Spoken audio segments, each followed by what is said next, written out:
Bien le beau jour, pirates. J'espère que vous allez bien. Alors installez-vous et mettez-vous à l'aise car aujourd'hui, nous partons dans une belle aventure. Une histoire plutôt incroyable puisque nous verrons aujourd'hui les retrouvailles d'anciens camarades, la chasse aux chasseurs mais aussi le mystère de puissance. À quel point Jinwoo est-il devenu fort? Vous le savez, sur le dernier épisode que nous avons vu il y a quelques jours, eh bien notre ami Jinwoo a eu un petit souci, un conflit avec un chasseur de rang S. Jinwoo a tué son grand frère. Alors vous comprenez bien que le petit frère ne peut pas rester sans rien faire. Mais le problème, c'est que le petit frère est de rang S. Et le souci, c'est que les rangs S sont considérés comme des calamités, des monstres. Et donc, aucune loi dans ce monde ne peut les punir. S'ils décident de faire tomber une nation, ils peuvent le faire. Tant qu'il n'y a pas un autre chasseur qui décide de l'arrêter ou une autre organisation possédant des chasseurs de rang S, personne ne peut arrêter un chasseur de rang S. Actuellement, on ne sait pas réellement quelle est la puissance de Jinwoo et comment va-t-il faire pour arrêter un chasseur de rang S. Sans oublier que jusqu'à présent, on ne sait pas s'il existe des chasseurs de rang SS. Et ces chasseurs-là, en général, c'est des putains de monstres. Bien sûr, pirates, comme toutes les histoires que nous avons commencées sur cette chaîne, il y a une playlist dans laquelle vous pouvez retrouver tous les précédents épisodes. Donc si vous venez d'arriver, pirates, installez-vous tranquillement et sachez que vous pouvez toujours recommencer depuis le début afin de suivre cette magnifique histoire et de voir l'évolution de ce personnage, car je peux vous assurer, vous ne serez absolument pas déçus. Et je pense que tous les pirates de ce navire vous le diront. Bien, cela étant fait, retrouvons notre ami Jinwoo là où nous l'avons abandonné, là où nous l'avons laissé lors de son entrée dans un donjon de niveau S. Et celui-ci nous avait dit que ses chances de survie étaient de 0.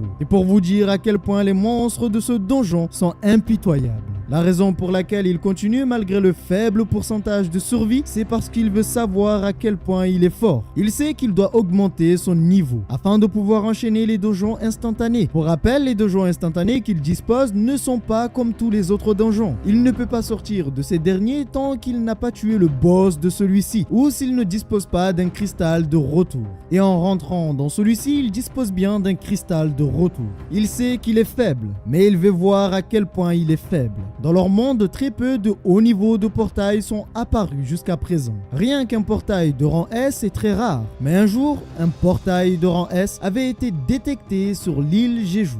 Depuis l'apparition du portail, l'île fut désertée, car plus aucun humain ne pouvait y vivre. Même avec les chasseurs de rang S, ce n'est pas sûr de pouvoir finir ce donjon. À l'heure actuelle, avec le système de déploiement en place, terminer un portail de rang S est pratiquement impossible. Vu ce niveau actuel, il est préférable d'éviter les donjons de rang S. Ces monstres sont incomparables, et il est difficile de situer leur niveau de dangerosité. Pour lui, c'est la même chose que ceux qui les ont piégés dans le passage secret, ceux qui ont tué tous les chasseurs.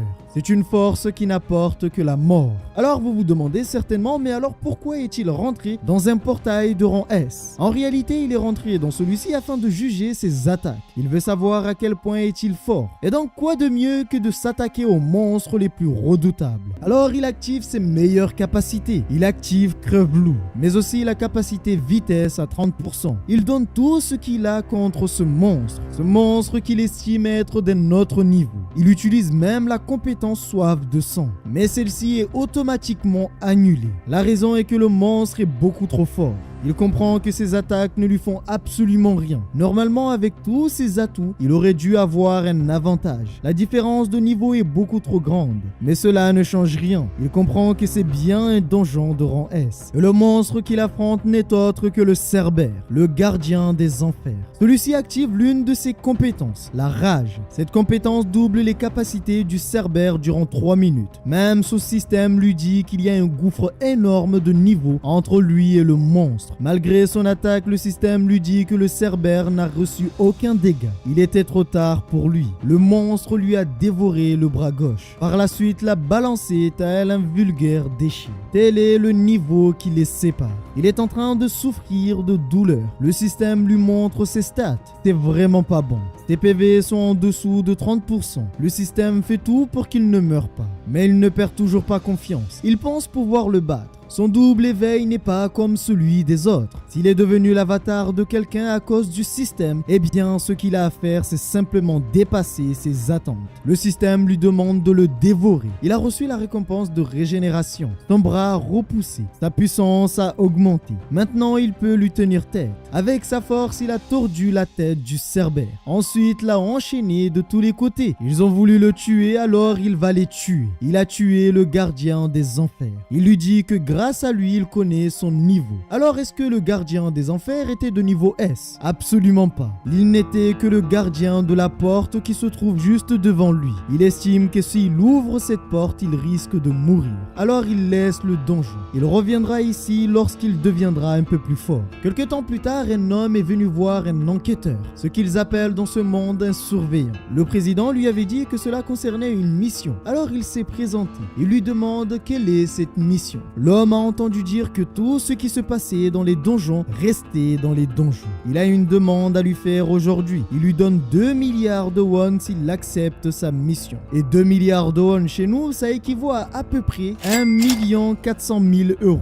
L'homme le supplie. Il doit les tuer. Mais le surveillant lui dit en plus de cette somme, il prendra 1 milliard supplémentaire, car il devra tuer les autres chasseurs. Pour lui, ce n'est pas si dur, mais il y a d'autres chasseurs avec eux. Il ne peut pas laisser de traces. Lorsqu'ils deviennent des chasseurs de rang B, tout le monde les convoite, mais lui a préféré rejoindre le département de surveillance d'une guilde. Alors il lui demande, savez-vous pourquoi? Pourquoi ai-je rejoint le département de surveillance? La raison est qu'il aime tuer les gens. Dans une salle d'entraînement, un homme suit un entraînement, mais celui-ci est dépourvu de bras gauche. Il garde toujours la forme face à ses élèves malgré qu'il ait perdu son bras. Cet homme n'est autre que le même chef d'équipe qui avait fait équipe avec Jinwoo dans le repère caché. Il faut savoir que depuis ces événements-là, ils ne se sont jamais revus. Le plus surprenant, c'est que pendant son affrontement, il affrontait un chasseur de rang S. Son élève est un chasseur du rang le plus élevé de tout le pays. Et nous ignorons son identité.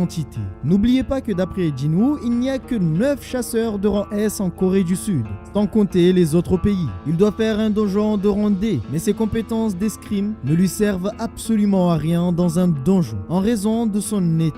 Mais ce jour-là, en marchant dans la rue, le chef avait croisé un homme qu'il n'avait pas vu depuis longtemps. Alors surpris, il arrête l'homme. Lorsque celui-ci s'est retourné, il l'a reconnu. C'était Jinwoo. Cela fait longtemps qu'ils ne se sont pas vus. Il remarque que mystérieusement, Jinwoo avait grandi. Il ne l'a presque pas reconnu. C'est une autre personne. Alors il lui demande ce qui lui est arrivé. Mais soudain, les événements qui lui ont fait perdre son bras sont réapparus. Il remarque aussi une chose. Jinwoo avait perdu son pied. Comment il l'a retrouvé? Alors avec un large sourire, il lui dit, lorsqu'il s'est réveillé, il était toujours là. Il ne sait pas ce qui lui est arrivé. Il a détourné sa réponse. En vérité, c'est la bénédiction du grand ensorceleur Kanjiharu.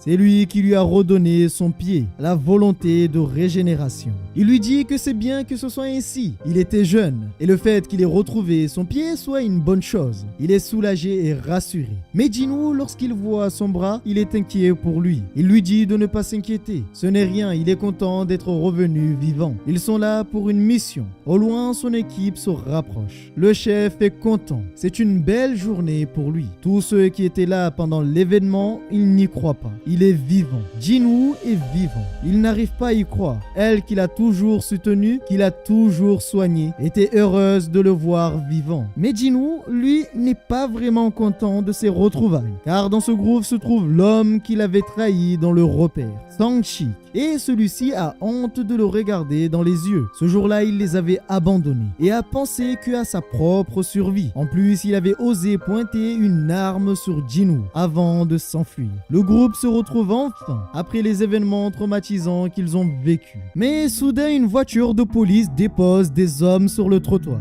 Ce sont des prisonniers, peut-être même des chasseurs. Un homme descend avec les prisonniers et leur dit de la fermer. Ils ne sont pas là pour jouer. Eh bien, vous vous demandez certainement qui est cet homme. En fait, je le sais, mais je vous le dirai pas. Vous le comprendrez prochainement. Les hommes ne comprennent pas. C'est avec eux qu'ils doivent travailler. Un homme timide arrive et leur dit qu'ils doivent vérifier la procédure. Il ou elle leur dit qu'ils sont en réhabilitation. Ils vont rejoindre leur groupe pour ce rêve.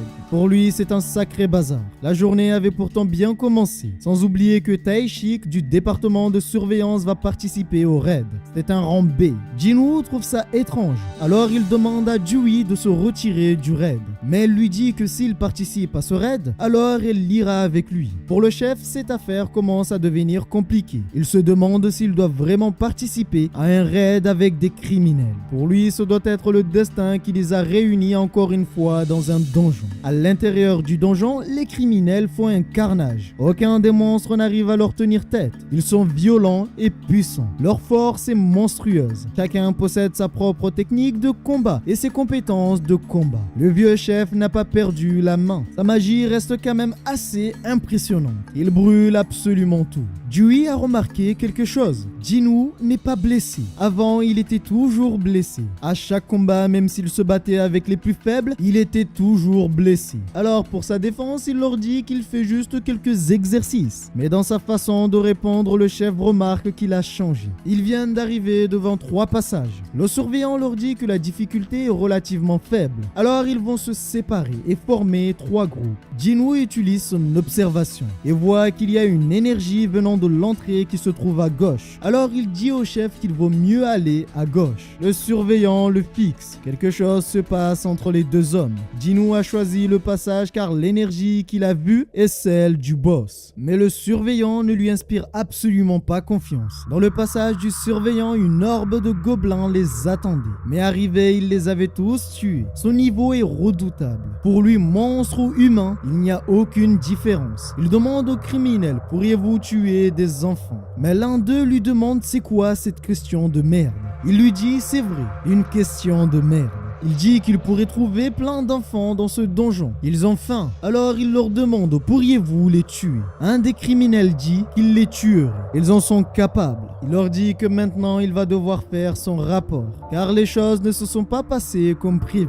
Il y avait trop de gobelins. Le fait de l'avoir trahi dans le donjon caché est en train de le ronger. Il avait l'habitude de dire que s'il y a le chasseur le plus faible dans le donjon, alors il ne risque absolument rien. Mais c'était faux. Après ce donjon, il prévoit de lui présenter ses excuses. Il ne peut pas agir comme si rien ne s'était passé, alors qu'ils l'ont abandonné. Rentré au fond du donjon, il est choqué. Il ne comprend pas. Le surveillant a tué tous les criminels à lui seul. Il se tourne vers eux et se demande comment ils sont arrivés là. Les 2 voies étaient connectées, ce qui veut dire que le boss se trouve dans l'autre voie.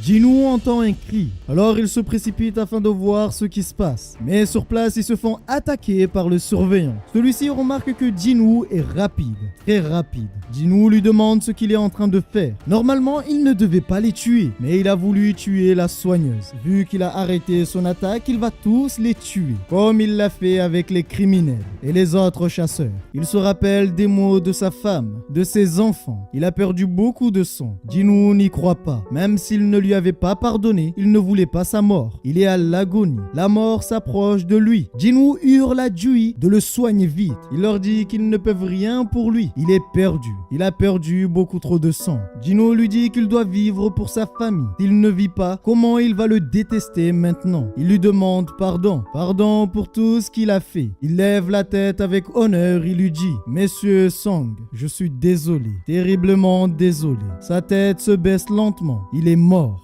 Jinwoo n'y croit pas. Pourquoi maintenant? Le chef décide de s'occuper de lui. Quant à Jui, il renforce sa puissance pour l'augmenter. Il va faire en sorte qu'il ne puisse pas esquiver ses attaques. C'est un mage qui tient une épée. Mais en combat, l'épée, il est fort. Assez fort. Maintenant, reste à savoir s'il est plus fort que lui. Un affrontement assez monstrueux a eu lieu entre les 2 hommes. Mais dès le début, il a du mal à lui tenir tête. Jinwoo est surpris. Comment il fait? Sa lame vient juste de le trancher en 2. Mais ce n'était pas lui, c'était son ombre. Malgré le fait qu'il arrive à suivre sa vitesse, il n'est pas de taille contre lui. Jui le soigne et lui redonne un boost de puissance. Pour lui, il faut d'abord la tuer. C'est elle qui pose problème. Mais le chef lui dit qu'il ne faut pas le sous-estimer. Il ne faut pas tourner le dos à un épéiste. Heureusement, il a de bons réflexes et une bonne vitesse. Il reconnaît l'avoir sous-estimé. Pour un vieux, il est assez bon. Malheureusement, chacun possède une limite. Il est un assassin. Un magicien ne peut pas lui tenir tête. Lorsque la jeune Dewey a voulu s'approcher pour l'aider, le chef l'arrête. Il ne veut pas de son aide. Lorsqu'il a voulu l'achever, celui-ci n'avait pas abandonné la vie. C'était un piège et il l'a fait exploser. Il ne s'attendait pas à ça. Un magicien qui joue épéiste. Son plan n'était pas mauvais, mais maintenant il doit mourir. Avant même qu'il ait pu l'achever, une lame l'a arrêté. Jinwoo avait estimé que c'était le moment pour lui de rentrer en jeu. Il a observé et a vu comment il se battait. Il est surpris et lui demande quel est son rang. Il se nomme Sun Jinwoo. Son rang est de rang E. Un rang E, comment c'est possible? Le chef veut savoir comment il a fait pour l'arrêter. S'il était spécialisé en force, ce genre de choses est possible, mais sa vitesse est anormale. Un rang E ne peut pas avoir ses capacités. Peut-être qu'il est un falsificateur. Mais c'est étrange car un falsificateur n'aurait jamais laissé quelqu'un voir l'étendue de sa force. Alors la seule explication, c'est qu'il a eu un double éveil. Et on dirait bien qu'il l'a eu depuis peu. En tant que supérieur, il lui dit de le laisser lui donner une leçon. Jinwoo veut savoir pourquoi il fait tout ça. Mais voir le visage de Jinwoo le ravit. On dirait qu'il veut lui faire peur. À la base, un père l'avait payé pour tuer ses criminels afin de venger sa fille. Mais il ne s'attendait pas à ce que les choses dégénèrent. C'est alors qu'un combat de monstres a commencé. Même le boss du donjon ne montre pas le bout de son nez. Jinwoo lui annonce qu'il va mourir aujourd'hui. Il ne sait pas combien de rangs il a gagné avec son double éveil. Mais le tuer ne sera pas aussi simple que ça. Lorsque Jinwoo a voulu l'achever, il lui dit qu'il est beaucoup trop lent. Le chef n'y croit pas. Comment peuvent-ils bouger à cette vitesse? Ça va beaucoup trop vite. Pour lui, même si ses yeux arrivent à suivre, si son corps ne le peut pas, alors c'est inutile. Dewey utilise sa magie pour renforcer Jinwoo. Et cela a fonctionné, il devient beaucoup plus fort. Mais pour le surveillant, c'est trop. Elle commence vraiment à l'énerver. Alors il décide de l'attaquer encore une fois de plus. Il était trop tard pour Jinwoo. Il ne pouvait pas réagir à temps. Heureusement que le vieux chef était toujours en forme et a pu la protéger. Il a profité de ce moment de faiblesse pour l'attaquer. Il a réussi à l'avoir. Jinwoo est dans un état qui n'est pas bon. Maintenant, reste à savoir pour qui. Pour qui ce n'est pas bon. Le système est de retour. Une quête urgente est lancée. La même que la dernière fois où il a tué les 8 chasseurs. Le système lui demande de tuer. Tuer pour ne pas être tué. Alors il lui dit de se préparer car les choses sont compliquées. Il le prend très mal. C'est lui qui a l'avantage. Alors pourquoi il a une telle confiance en lui? Jinwoo lui dit qu'il apprend beaucoup de choses avec lui. Son atout vitesse est activé. Sa vitesse de mouvement vient d'augmenter de 30%. Le sol s'est brisé à son contact. Il est si rapide qu'il ne le voit pas et n'arrive pas à le contrer correctement. Il se demande s'il possède des compétences lui aussi. Il vient de le toucher avec la dague. L'effet de la dague peut maintenant s'activer. Il est paralysé et ne peut plus bouger. Il comprend que c'est la dague, mais cela ne fonctionne pas contre lui car sa force est trop élevée. Maintenant, il va lui montrer quelque chose d'assez intéressant. Son corps commence à disparaître. Il se fait attaquer de tous les côtés sans pouvoir le voir. Il utilise la compétence de camouflage et grâce à celle-ci, il a pu le toucher. Il lui annonce qu'il vient de lui trancher les tendons. Lorsque Dewey a voulu venir l'aider, il lui dit de rester là où elle est. Si elle bouge, ce sera son tour. Elle n'arrive plus à bouger. La pression est écrasante. Pour Jinwoo, ce n'est pas vraiment un problème. Il utilise sa compétence de récupération. Il n'y croit pas. Personne ne peut faire cela normalement. Il vient de se soigner instantanément juste devant eux. Il pensait que Jinwoo était un assassin. Mais un assassin comme lui ne peut pas s'auto-soigner tout en étant performant en combat. Il se cache et se demande combien de fois va-t-il pouvoir se soigner. Le visage de Jinwoo change. Il active sa perception. Il peut voir son énergie malgré le fait qu'il soit camouflé. Voulant l'attaquer, il pensait que Jinwoo ne l'avait pas vu. Il a failli perdre la tête. Il comprend maintenant. C'est parce que Jinwoo est différent. Il ressent l'énergie des meurtriers. Il a déjà tué auparavant. Il veut vraiment voir de quoi il est capable. Jinwoo lui montre qu'il n'est pas vraiment de taille. Il ne bouge plus et arrête toutes ses attaques sans problème. Maintenant, il veut le surprendre avec sa vitesse. Lorsque Jinwoo relève la tête, ses yeux avaient changé. Il avait activé sa nouvelle compétence acquise récemment. La compétence soif de sang. Il était immobilisé comme si quelque chose le retenait. Il comprend pas. C'est quoi cette chose? Lorsqu'il lève la tête, c'était trop tard pour lui. Il est effrayé en voyant cette chose. La chose qui se trouvait devant lui n'était autre que l'ombre de Jinwoo, son obscurité. Et celle-ci possède une aura écrasante. En une fraction de seconde, il s'est fait poignarder par Jinwoo. Il se tenait juste devant lui, le regardant mourir.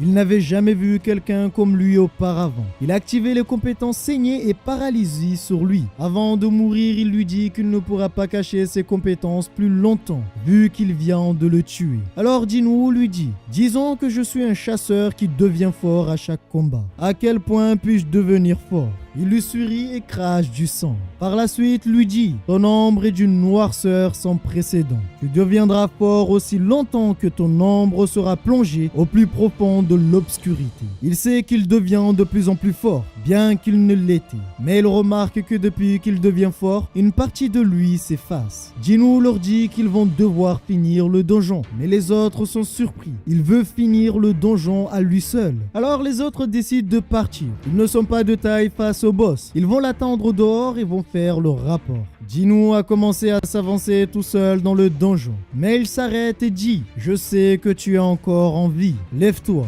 Un prisonnier n'était pas encore mort. Et celui-ci faisait semblant d'être mort. Pour Jinwoo, il risque de mourir d'une hémorragie. Alors il le traîne. Il pense être sauvé, mais remarque qu'il le traîne dans la mauvaise direction. Jinwoo lui dit de se calmer. Il ouvre une énorme porte. Et à l'intérieur se trouvait une armée de gobelins. Sans oublier que le maître des lieux, le boss, était présent. Alors il lui dit « Est-ce que tu te souviens des visages de toutes tes victimes? T'es encore plus pourri que ne l'était Kang Taishik le surveillant. » Derrière lui se trouvaient tous les monstres du donjon et ils ont faim. Alors il l'attrape par la bouche et par la suite le dévore vivant. Après cela, Jinwoo a tué le boss du donjon.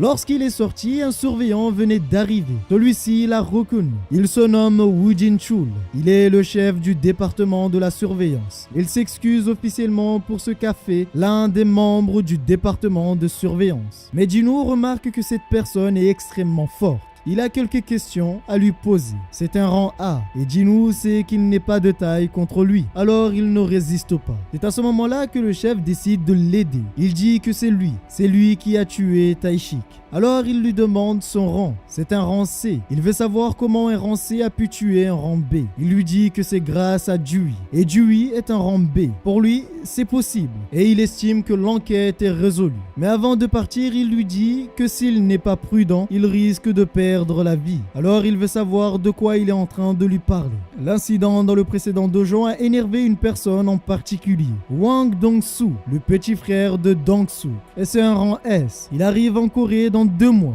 Vu que c'est un rang S, aucune loi ne s'applique à lui. Le monde les considère comme des miracles vivants, des calamités. Bientôt il va être chassé par un homme que même les monstres redoutent. Tout est réglé, alors il s'étire, car tout finit bien à quelques détails près. C'est alors que Dewey s'approche de lui, l'air timide, et lui demande s'il a oublié la promesse qu'il lui a faite. Elle n'a pas oublié cette promesse. Voilà Pirate, c'est la fin de l'histoire que j'ai trouvé assez incroyable. L'avantage c'est qu'on a su quel est son niveau, le niveau de Jinwoo. Il a affronté un rang B, il a bien galéré en affrontant un rang B. Il était un peu plus au-dessus de ce rang B, ce qui veut dire qu'il est au-dessus des rangs B sans pouvoir battre un rang A. Et là maintenant il y a un rang S qui le cherche, donc ça va être vraiment très compliqué pour lui. Il a 2 mois pour devenir extrêmement cheaté. Je sais pas comment il va faire, mais je pense que ça va devenir assez intéressant. En espérant que la vidéo vous a plu, n'hésitez pas à donner votre avis, votre ressenti en commentaire. Prenez soin de vous et n'oubliez pas que nous sommes des pirates et rien ne peut nous arrêter, même Jinwoo.